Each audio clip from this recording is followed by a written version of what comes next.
예배하는 여러분들의 삶이 언제나 주의 은혜로 충만하시기를 축복합니다. 예수님께서 여러 마을로 다니시며 복음을 전하셨습니다. 그 복음은 땅의 사람들이 하나님의 뜻을 분명하게 알 수 있는 천국 복음이었습니다. 땅을 살아도 천국길을 걸을 수 있는 은혜가 주의 말씀을 듣는 순간부터 있어지게 됐던 겁니다. 그 천국 복음을 접하는 순간 하나님의 말씀의 능력이 더해져서 사람들이 영과 육의 고통과 괴로움을 벗어던집니다. 치료받고 치유받는 역사가 있었습니다. 세상이 답을 주지 못했던 인생들인데 예수님을 만나고 그 음성에서 주의 말씀을 듣는 순간 달라졌다는 겁니다. 이제껏 살아온 삶과 다른 삶으로의 변화가 시작됐습니다. 복음의 능력이었습니다. 그렇다 보니 알만한 사람들은 이제 세상 표현대로 올인을 하는 겁니다. 주님을 위해서, 주를 위해서, 주의 뜻이라면. 예수님이 십자가 지실 때 그 마가복음 16장을 보면 갈릴리로부터 온 여인들이 예수님 곁을 지켰다 그러거든.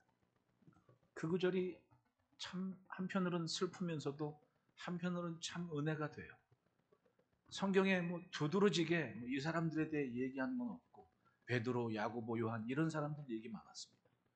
근데 결국 마지막에는 여러분 여인의 위치에서 자기 모든 가족과 관계를 뒤로하고 예수님을 쫓아 거기까지 왔다는 그 시대에 결코 쉬운 일이 아니거든요.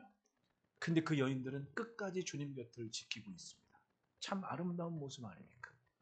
그들은 예수님이 전한 말씀을 통해 은혜를 받은 겁니다. 그 말씀을 품고 자기들이 땅을 살아도 하늘의 것을 분명하게 품고 있음을 보여준 겁니다. 누가복음 8장에는 이 여인들이 자기들의 소유를 팔아서 예수를 섬겼다고 합니다. 말씀을 듣고 은혜를 받고 쫓아간 겁니다. 십자가까지. 그리고 그 이후의 삶을 묵묵히 지켜낸 삶이었죠. 아리마대 요셉이라는 사람이 있습니다.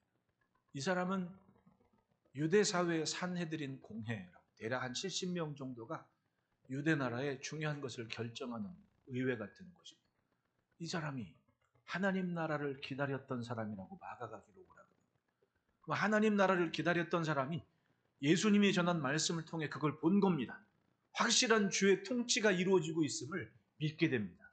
그리고 예수님 십자가 지셨을 때 모두가 다 실망하고 절망하고 도망갔지 않습니까? 그런데 이 사람 보십시오. 예수님의 죽으심을 확인한 후에 그 죽음을 빌라도에게 가서 내달라고 얘기를 해요. 신기하게도 다른 제자들은 실망하고 도망갔는데 절망에 빠졌는데 이 아리마대 요셉은 당당하게 빌라도에게 가서 예수님의 죽음을 달라고 이렇게 얘기하거든요. 대단한 사람 아닙니까? 예수님은 십자가를 지고 주셨지만 지금 자신이 믿어왔던 것은 포기하지 않습니다. 하나님의 나라가 시작된 것을 믿은 겁니다. 그리고 여러분 생각해 보십시오. 예루살렘이라는 그 도시 안에 감람산 자락에 아주 좋은 자기 묘실을 미리 준비한 사람. 대단한 사람 아닙니까? 근데 그 묘실에 예수님을 모시는 거예요. 이 사람의 믿은 것은 하나님 나라였습니다. 그러니 그 믿음이 얼마나 대단합니까? 묵묵히 지켜보고 있다가 결정적인 순간에 하나님을 향한 자기 삶의 표현과 고백이 있어진 겁니다. 그리고 그 무덤에서 예수님이 부활하신 거예요. 아마도 집안 대대로 그 얘기는 하지 않았겠습니까? 우리 묘실에서 예수님이 부활하신 거라. 이 아리마대 요셉만 연구해 가도 재밌어요. 왜냐하면 여러분 인디아나 존스 최후의 성전이라는 영화 옛날에 보신 적 있으십니까? 그 최후의 성전에서 성배 지킨 사람이 누구예요? 생각 없이 모르니까 잘 몰랐죠? 그게 아리마대 요셉. 그 후손인 거예요. 대대로. 왜냐하면 기록에 따르면 롱기우스의 창 예수님의 허리를 찔렀다 그러잖아요. 그때 아리마대 요셉이 성배, 그러니까 잔에다가 그 예수님의 피를 받았다 그래요. 나중에 예수님이 이제 무덤이 열리고 부활하시니까 아리마대 요셉이 어떻게 되면 저기 자기 무덤이었으니까 예수님의 시신을 도둑질했다라고 소문이 쫙 나가지고 아리마대 요셉이 옥살이를 하게 되는 그런 얘기가 유대 전승사에 있어요. 대단한 사람이죠. 우리는 지나가다 잠깐 언급한 얘기지만 그 인물을 이렇게 연구해 보면 아주 참 신기한 일들이 많아요. 어쨌든 이 사람은 어떻게 그것을 믿게 됐습니까? 들었습니다. 찾았습니다. 그리고 믿고 자신들의 삶을 지켜왔습니다. 비록 예수님은 십자가에 죽으셨지만 그 순간까지도 하나님 나라를 믿고 품은 자신의 삶은 변치 않았습니다. 믿음이 확고하게 선 거예요. 그러니까 빌라도한테 예수님 시체를 내달라고 이렇게 요구한 거예요. 하지만 모두가 그런 기쁨에 생명의 역사에 동참한 것은 아니었습니다. 그 시대의 모든 사람들이 예수님의 음성을 듣고 죄사함과 회개하며 은혜를 받는 것이 아니었습니다. 똑같은 주님의 음성, 주의 말씀이었지만 결과는 달랐던 겁니다. 그러니까 앞부분에 보면 예수님이 비유를 들어 설명하는데 마귀가 와서 말씀의 씨앗을 가져가 버리기도 하고 세상 염려와 걱정 때문에 자라지 못하는 사람들도 있고 완고한 바위덩이 같은 게 자리에서 싹이 나지 못하는 사람들도 있고 별 사람 많았다는 얘기입니다. 하지만 진정 사모하는 심령은 말씀 속에서 예수님께서 말씀하신 자신들이 기대했던 그 나라를 보았고 그리고 믿은 겁니다. 그게 바로 대표적인 인물이 아리마대 요셉 같은 사람이고 한밤중에 예수님 찾아왔던 니고데모와 같은 사람. 이 니고데모나 아리마대 요셉 같은 사람은 유대 사회에서 굉장히 행색계나 하는 유지들 아닙니까? 이 사람들이 밤중에라도 예수님을 찾아올 만큼 자신들이 주의 말씀에 집중해서 들었고 믿었으니까.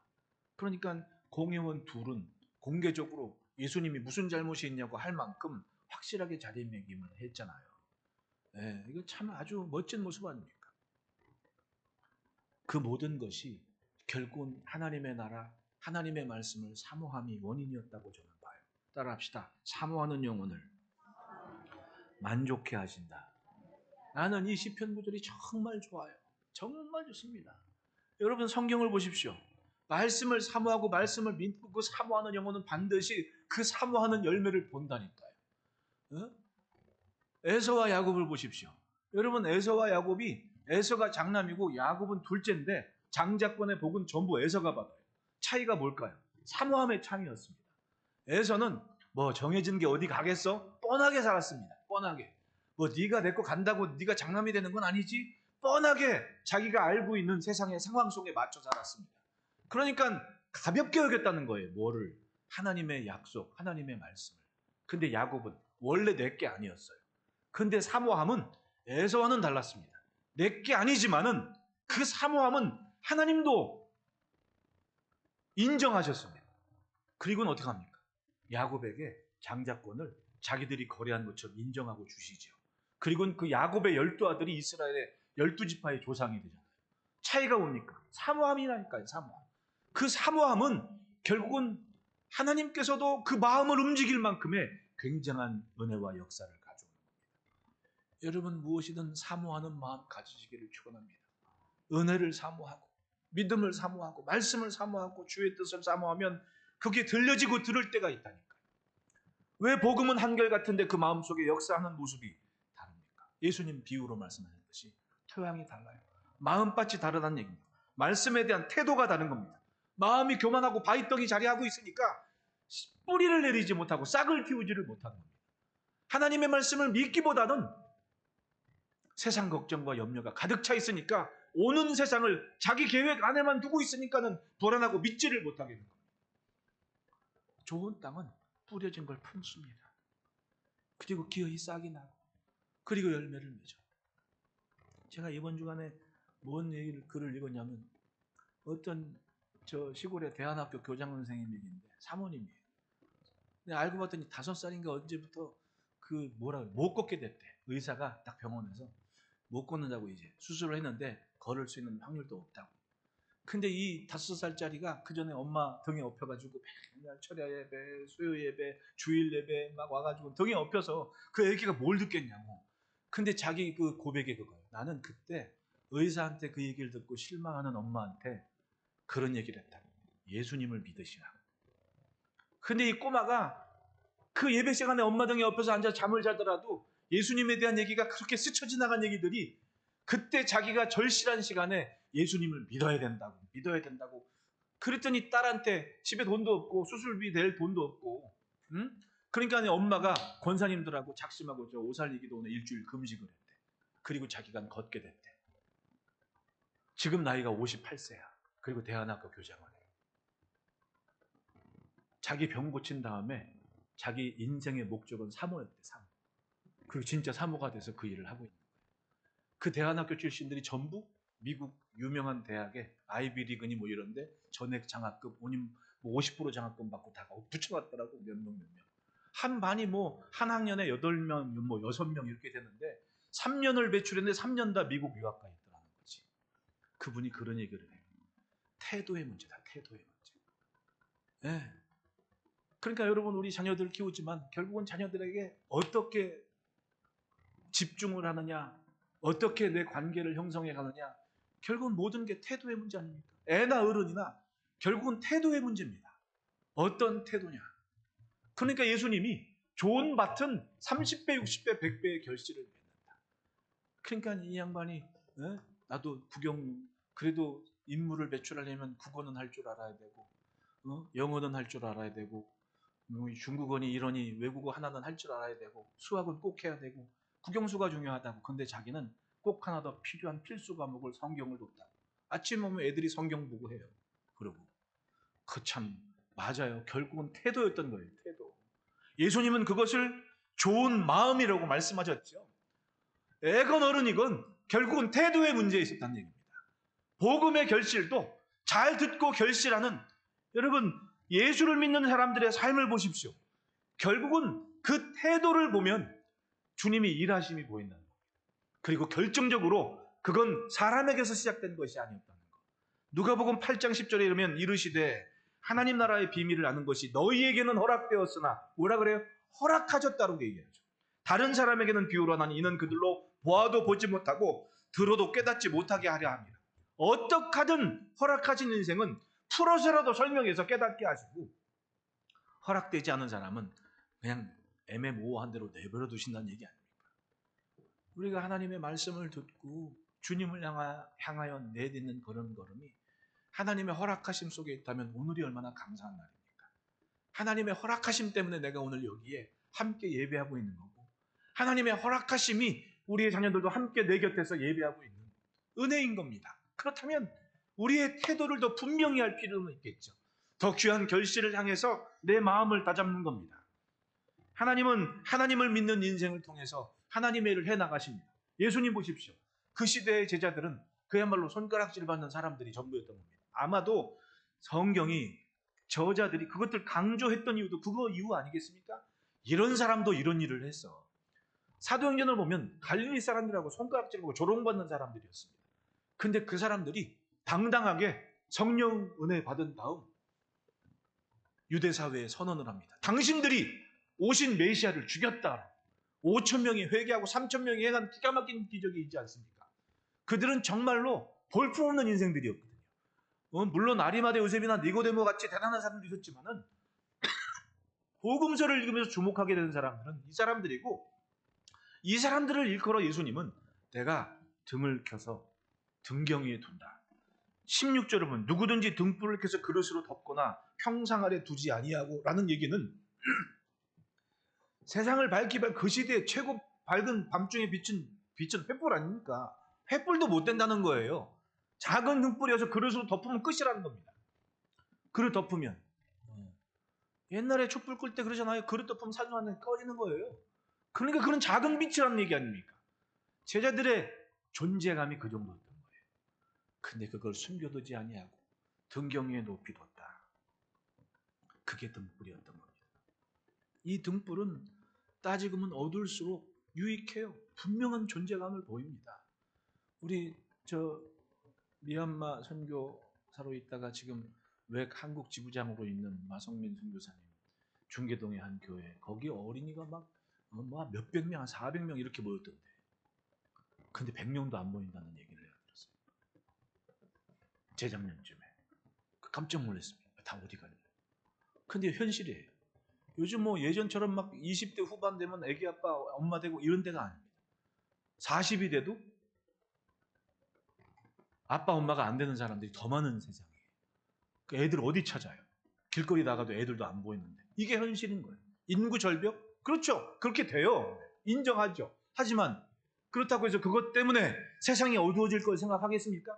이럴 때일수록 이미 믿은 우리가 더 분명한 존재감을 가지고 드러날 때인 게 더 분명하지 않습니까? 이럴 때일수록 확실하게 예수 믿는 삶이 이거야라고 보이시는 사명이 더 분명해지는 거 아닙니까?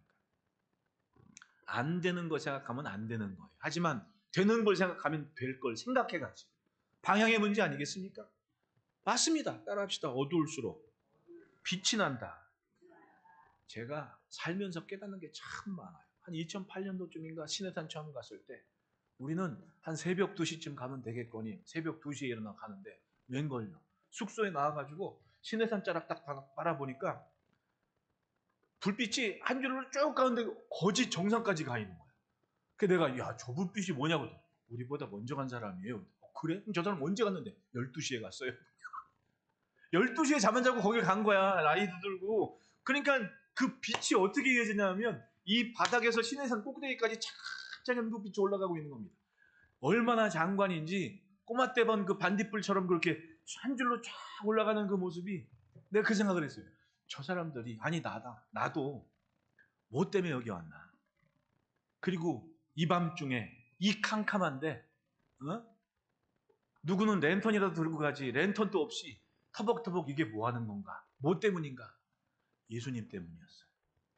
예수님 때문에 그리고 하나님 때문에 그 흔적이 있으니까 아무런 없는 그 마른 땅 나무 한 폭이 찾기 힘든 그 산을 그렇게 올라가는 거예요. 낮에 올라가서 못 갈 뻔했어. 왜냐하면 해 뜨고 나서 내려오는데 진짜로 아무것도 없어요. 돌산이야 돌산. 거길 낮에 어떻게 올라오냐. 그러니까 모세는 대단한 분이었어. 80이 넘은 연세에 거기를 올라가셨으니 낮에는 난 지금도 절대로 못 갈 것 같아. 그걸 보면 느낀 게 그겁니다. 아 그렇구나.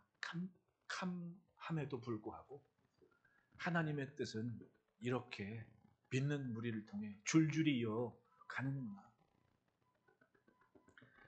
듣고 행하는 사람은 분명히 시대를 비추는 겁니다. 여러분 어떤 사람들이 주님의 등불이 됩니까? 잘 듣고 그리고 오늘 자신의 삶을 지켜가는 사람들. 그러므로 첫째 따라합시다. 주의 말씀을 경청하라. 17절 18절에 보면 숨은 것이 장차 드러나지 아니할 것이 없고 감추인 것이 장차 알려지고 나타나지 않을 것이 없느니라. 그러므로 너희가 어떻게 들을까 스스로 삼가라. 누구든지 있는 자는 받겠고 없는 자는 그 있는 것 줄로 아는 것까지도 빼앗기리라 하시니라. 여기 어떻게 들을까 스스로 삼가라라는 구절을 보십시오.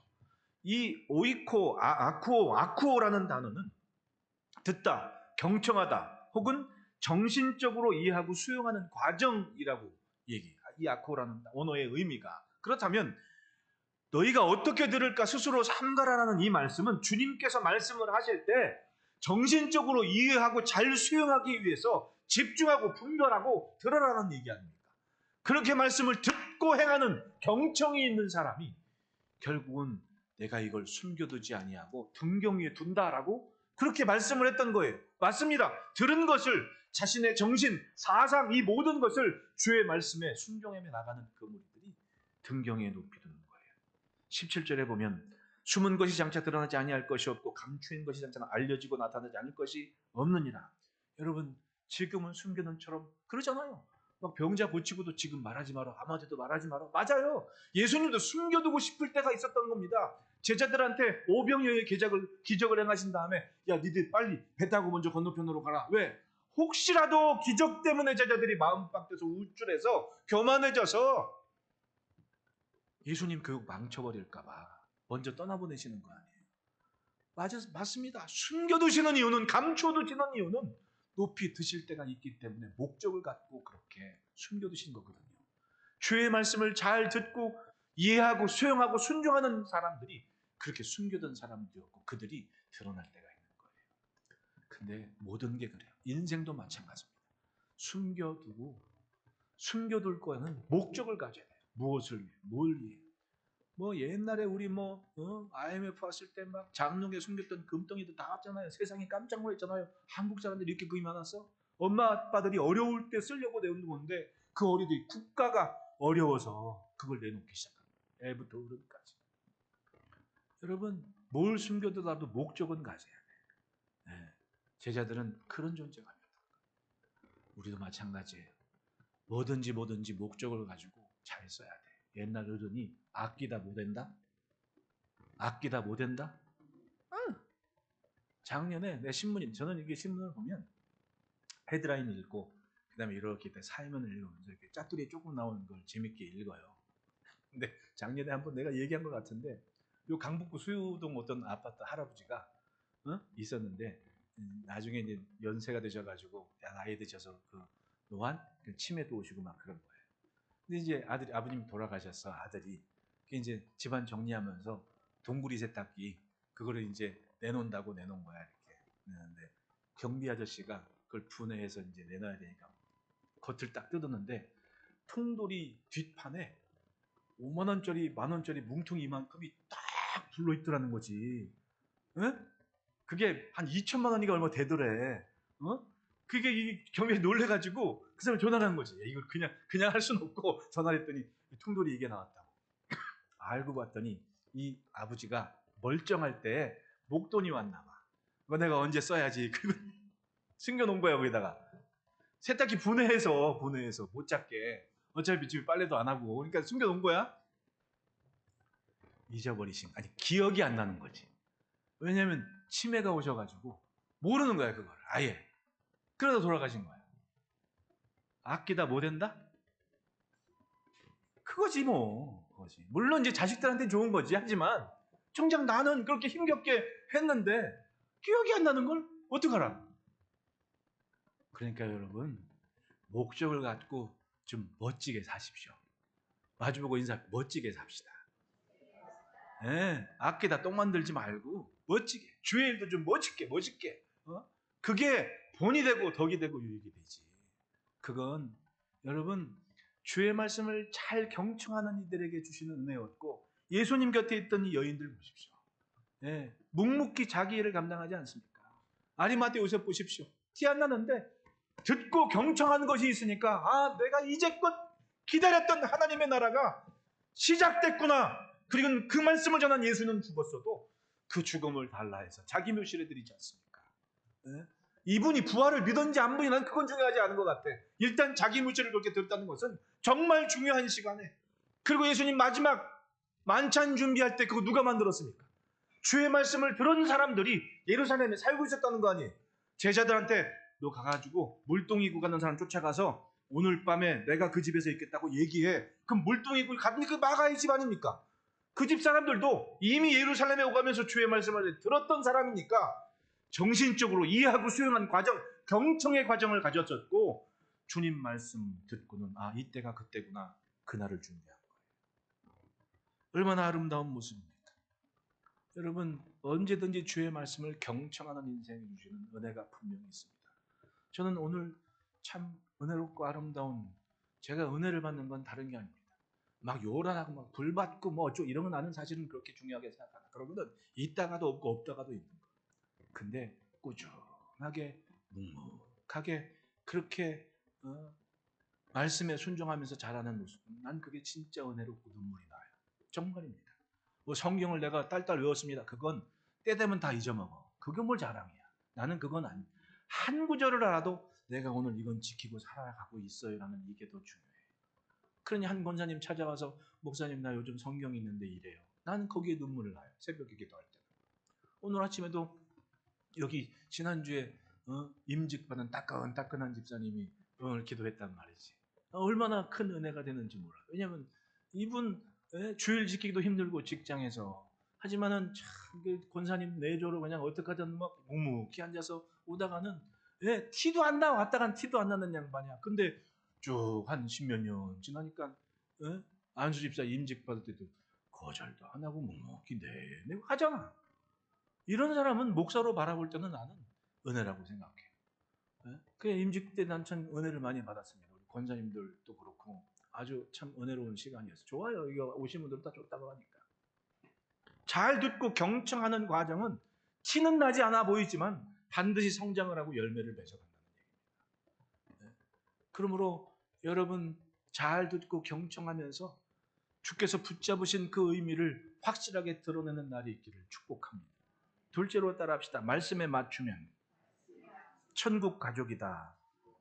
20절, 21절을 보면 예수님 모친 마리아하고 형제들이 예수님을 찾으러 왔단 말이지. 그 어떤 사람이 예수님께 얘기해요. 어머니와 동생들이 당신을 보려고 밖에 서 있습니다. 그럼 그래 나가야 정상 아닙니까? 근데 예수님은 그때 말씀하시기를 내 어머니와 내 동생들은 곧 하나님의 말씀을 듣고 행하는 이 사람들이라. 하나님 나라를 전하시는 주님이 거기서 말씀하신 겁니다. 내 어머니와 내 동생들은 하나님의 말씀을 듣고 행하는 이 사람들이다. 듣고 행하는 그 사람들이다. 새로운 가족 관계를 말씀하셨습니다. 천국 가족을 말씀하시는 거예요. 이것이 바로 주님께서 세상으로 오심으로 시작된 새로운 가족 관계입니다. 하나님 나라에 속한 하늘의 관계고 천국 가족의 모습입니다. 네. 사실은 인간적인 관계를 넘어서는 게 쉽지 않지 않습니까? 그러니까 명절이면 1년을 안 봐도 명절 꼭 가서 얼굴 바꾸고 이게 중요한 거예요. 인간 관계가. 친인척 관계가. 근데 천국 가족을 보십시오. 어떤 사람은 매일 보고 어떤 사람은 일주일에 한번 꼬박꼬박 보고 오히려 먼 사촌보다 훨씬 더 자주 보면서 의지가 되고 힘이 되는. 제가 요즘에 이런저런 분 만나면 그러니 어떤 교회는 벌써 식당을 외주를 줘가지고 풀 어쩌고 이런 데 있잖아. 씨 이런 데 와가지고 나는 그런 거 보면 부럽진 않아요. 돈 가지고 할 수 있는 건 부럽지 않아. 나도 돈 있으면 할 수 있는 거니까. 근데 돈으로 못하는 게 있어요. 그게 사랑이고 헌신이고 봉사인 거예요. 아니, 돈 있어가지고 입점 시켜가지고 평일날 당신들 장사하시오? 해. 그걸 또 자랑이라고 얘기를 하면 난 그건 그렇게 부럽진 않아. 주일날 성도들 돈 주고 사 먹는데 그거 뭔 자랑이야. 그건 난 부럽진 않아. 몇천 명 모여서도 난 그건 안 부러워. 근데 몇백 명이건 1000명이 모였는데 권사님들 200명이 바보래 돼. 난 이건 진짜 부러워. 그건 정말 부러워. 왜? 그건 사랑 아니면 못하니까. 난 우리 교회 주일 식탁이 기쁘고 좋은 게 그거예요. 몇 명이 있건 간에 열심히 일주일 동안 준비해서 주일 식탁에 같이 하는 거. 이건 난 천국 가족의 멋진 모습이거든요. 나 어저께 어디 손자 속으로 사무실 배꼽을 잡고 웃었다니까요. 여기 멀대같이 큰 양반 지금 나갔잖아. 기훈이가 와가지고 저 식탁에 낮잖아. 식탁 이 큰 멀대가 이렇게 해가지고는 도마에다가 그 깻잎 있잖아요. 깻잎 이걸 칼질을 딱 하면서 날 딱 보더니 목사님 응? 잘하죠? 자기 잘 썬다고 정확히 2mm라고 이걸 자랑하고 있는 거야. 귀엽잖아요. 네?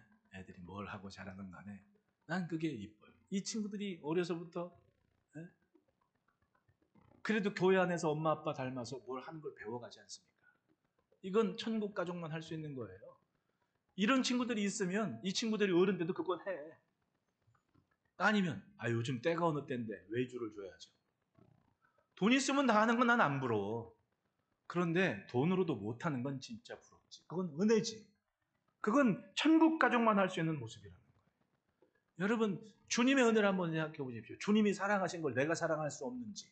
주님이 사랑하셨기 때문에 나도 사랑할 수 있는 거 아닙니까? 왜? 난 이미 죽다 산 인생 아닙니까? 왜? 이미 죄와 허물 속에 죽었고라고 사도 바울께서는 말씀을 해요. 죄와 사망이 내가 갈 곳이었습니다. 빛이 없는 곳이었습니다. 어둠의 땅으로 가는 거예요. 깜깜한 게 내 인생의 미래였는데 나를 세우시고 나를 건져내신 겁니다. 하늘의 직분을 주시고 하늘의 사명감도 주시고 천국 가족 주변에 두게 하시고 외롭지 않잖아요. 다 기도의 시간에 만나고 기도 부탁할 수 있고 의지가 되고 지금 이 시간이면 권사님이 기도할 시간이구나. 마음의 위로가 생기고 힘이 생기고 이 시간이면 장로님들이 뭐 할 시간이구나. 제가 가끔 새벽 예배 빼먹잖아요. 창피하지만 그래도 나는 믿음은 가져요. 박 장로님이 하시겠다. 어느 날 새벽에는 나한테 빵꾸가 났네. 금요일인가 목요일인가 밤부터 빵꾸가 나가 큰일 났다. 내일 새벽 예배 못 가겠네. 그래도 잘 잤어요. 덕분에. 장로님이 하시겠지. 죄송합니다. 천국 가족에 대한 신뢰와 믿음이 차곡차곡 세워져 가니까 내가 빈틈이 없는 것처럼 꽉 채워진 느낌으로 살아요. 감사하지 않습니까? 여러분 천국 가족은 죽었다 산 사람들입니다. 그래서 영적인 말이 통하고 위로가 됩니다. 세상은 전혀 이해할 수 없는 뭔가가 있으니까 조금 더 예배하고 조금 더 기도하고 조금 더 금식하고 경건의 훈련을 해가면서 내가 그 가족다운 삶을 지켜가는 거예요. 얼마나 감사합니까? 안 되면 되려고 몸부림치는 그 모습도 은혜 아닙니까? 아무리 멀리 있어도 내가 그래도 한 번은 지켜야지. 한 번은. 우리 권사님들, 장로님들, 집사님들도 어느 때는 여기다 써가지고 와서도 예배드리고 그래도 존중이 있잖아요. 목사님 그래도 아무나 서는 건 아니지 않습니까? 그걸 알만한 존중이 있지 않습니까? 얼마나 좋아요. 나는 그게 천국 가족의 독특한 심리라고 생각을 해요. 하나님 말씀하셨습니다. 그 말씀을 듣고 믿으면 새로운 가족 관계가 됩니다. 그렇게 정말 그릇으로 폭 덮으면 사라질 것 같지만은 주님은 그 등불을 높은 데 세우시고 그 어둠의 시간에 보게 하시는 거예요. 여러분 예수 잘 믿고 대를 이어 하나님의 복을 누려가는 은혜가 있기를 축복합니다. 적어도 교회가 몇십 년 되면 우리처럼 그렇게 3대 4대 모여서 예배하는 전통이 생겨 얼마나 멋집니까?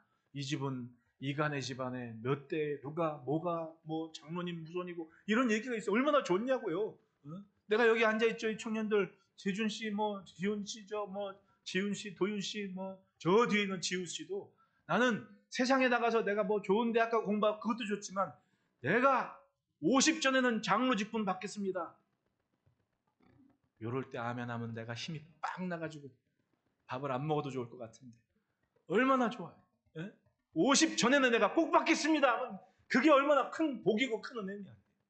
나는 저 뒤에 하는 승환 씨는 뭔지 큰 일을 한 인물이거든. 저 인물이.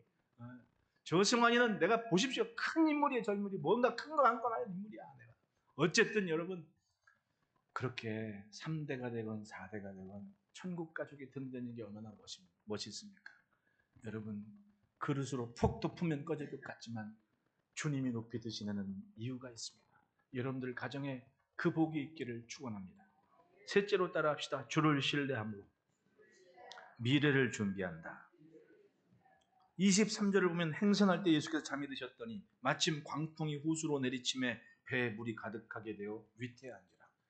예수님의 존재감 하나만으로도 잠잠해지는데 예수님이 배 안에 계셨을 때 이 바다와 광풍이 호수로 내리쳤다라고 해요. 광풍이 호수로 내리쳤다. 예수님이 같이 간다고 해서 아무 일 없는 것은 아니더라고요. 근데 거기에 제자들의 반응을 보십시오. 예수님을 맡기면서 우리가 죽게 됐습니다라고 얘기해요. 이 부르짖음이 차라리 기도였으면 얼마나 멋지겠습니까?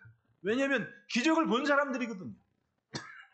5병이어의 기적도 받고 7병이어의 기적도 받고 그러면 주님 지금 뭔가 좀 보여줘야 되는데 우리가 죽겠습니다라고 이미 미래를 결정해서 암울하고 깜깜한 미래가 결정된 상태에서 주님을 깨우고 있는 겁니다. 그때 예수님이 일어나셔서 바다와 바람을 꾸짖었다. 물결을 꾸짖었다. 잠잠해진 이유에 이렇게 말씀하세요. 25절 다 같이 한번 읽어봅시다. 시작.